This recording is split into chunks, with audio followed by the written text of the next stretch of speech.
has been kicking around for quite a few years at this point. She's always been putting out albums that have done fairly well for her, but she's never really had like that breakthrough moment, that one that just gets everyone turning their heads and going, shit, this album right here is the one. It seems as though this new one though, What's Your Pleasure, this might be that album. It's getting a lot of critical acclaim, getting a lot of people really suddenly becoming a huge fan of Jessie Ware, and it's easy to see why. I think this album's got a lot of qualities going for it that definitely give off a very new sound and shift for her as an artist. I certainly haven't heard everything from her up until this point, but what I have heard from her seems to play more into the alternative R&B type stuff, the Sophisti-Pop kind of stuff too, a bit of an 80s throwback in her music. It's very soft, very slow paced. You know, there's not a huge amount of rhythm that carry a lot of her tracks, but it does make for some really great moments though, because I think she does have a really strong voice. Wildest Moments, I always thought was a really great song, one of the best tracks of 2012, to be honest. Maybe in the wildest moments, you can be the greatest, you can be the greatest, maybe in the wildest moments, you can be the worst of all. But this new album of hers seems to be the pop shift I think quite a few people have been waiting for. It seems as though that, you know, over the past few years, music critics have definitely turned their heads completely around to pop music. I remember there was a time where some pop artists would just get absolutely panned with their releases from mainstream critics, from some of the biggest critics you know and you know follow regularly. But then there seemed to be like a shift in 2015 when suddenly Emotion came out and everyone was like, no, actually maybe pop music is cool to like now, which is a bit of a strange thing. And I think Jessie Ware has dropped this album at the perfect time because I guess poptimism, or however you want to word that phrase or whatever, is certainly at its peak. There is definitely some of that R&B, Sophisti-Pop type stuff lingering on to this album here. At points, I will say, there are a few tracks where it seems as though Jessie is stuck in the middle ground between both like pop and the stuff she was doing before, and she's kind of like there. Sort of like she wants to go to the pop side, but she's just not quite pushing herself further enough. Not to critique the album far too harshly or whatever, but I do think there are a few tracks that occasionally just fall into like that middle ground, and then you're just waiting for something to pop and it doesn't quite happen. I think the first couple of tracks might be that, down to a T actually. They're still decent for what they are though. I mean, the first track exuberates Roisin Murphy energy, which is always a good thing for me because I think she's a great artist. Check out her 2005 album, by the way. What a great album. I think she's got one coming this year too, and I'm excited for that. But the 2005 album fucking kills it, and this opening track just transports me back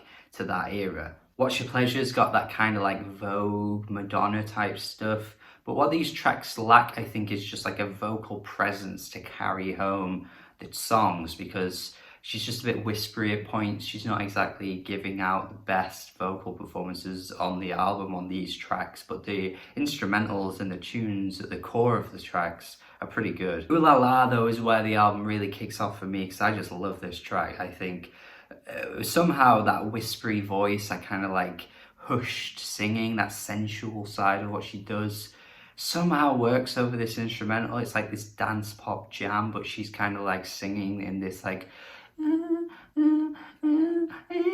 it just really works. I don't know how she's doing it. It's really quite rare to find this in a pop song where the singer's just kind of like delivering their voice in this kind of way, and yet it's still so catchy as hell.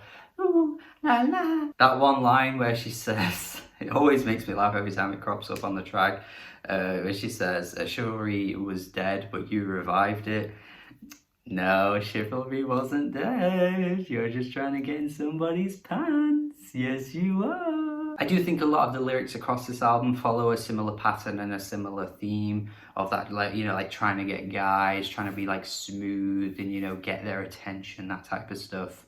It's pretty standard for this genre. It certainly was a pretty common theme on, you know, I guess the Dua Lipa album that came out this year. But I do think often she words herself in quite a charismatic way. It's not quite as on the nose as maybe some pop songs may be. She can be quite sophisticated with the way she uses her words and the way she sings her words in such a sensual way. Read My Lips is a pretty good track as well. Instrumentally, this one definitely sounds like a dead ringer for Prince, you know, that prime Prince era with that funky guitar. It just sounds so much like him. And there are other tracks as well that totally remind me of different eras of different artists. I've already I think I mentioned Madonna already. I think there's one track as well, Save a Kiss, that sounds a lot like Robin from the mid-2000s, late 2000s era. These are all good comparisons though, because a lot of these artists in their prime were really killing it. And of course, if Jessie Ware is taking from those kinds of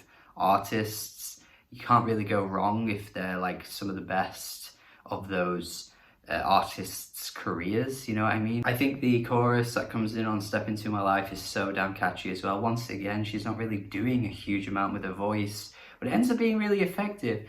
Now's the time to step into my life. You can see here that the less is more type stuff can work in Jessie Ware's favour. And this is something I think could become a problem for some people though, because if you're not fully taken aback by her voice, or if you find her voice a bit too thin, because it can be at times, I must admit, it does feel a bit thin, and some of the instrumentals wear a little thin at points too. Like that could be for, you know, that could become a problem for you, I think, as an individual, if you're just not really phased by her voice at all. I think Mirage is a good example of that, because of course, again, it's so killer. It's like early 2000s Kylie Minogue, but then the verses are so slow. I'm just waiting for it to pop off and get moving, but it takes a little while till you get to the actual good part of the track. And I suppose while we're on negatives, I don't really see how the closing track fits on the album. Lyrically, not really sure where it manages to wriggle its way onto an album like this. It doesn't really have the same theme as the other tracks. I think vocally it's a great track. Like, she really is belting her voice out here. It reminds me of some like the best tracks from Leanne La Havas, who is a great artist, by the way. You should really check her out if you haven't already. But it just kind of feels like a weird closing moment. Probably would have fit onto some of her previous albums a bit better, because I just don't know if this works as a closer. I don't know, I'm kind of conflicted. It's not a huge problem at all. It's a good track for what it is, but I'm just kind of wondering how it really manages to fit here when all the other tracks are, you know, generally about getting guys, seducing guys, using your words to kind of like get the men. Overall, anyway, before I start rambling on and on and on and you get bored of what I'm saying, I do think it's a good album. I do like this. It took a few listens though. I think, again, that vocal presentation that she offers at points is a little soft, and I think you could probably find ways to get, you know, switched off by whatever she's doing. But I think if you give it a chance, there are some really good tracks here. It's a 7 out of 10 from me. Hopefully you like it. Hopefully you like it as much as I do. Let me know your thoughts in the comments. That would be great. Thank you for watching my review. Hopefully you have a good day. Subscribe if you haven't already. Tell me what I should review this week. Have a good day. I've already said that. Goodbye, goodbye, goodbye.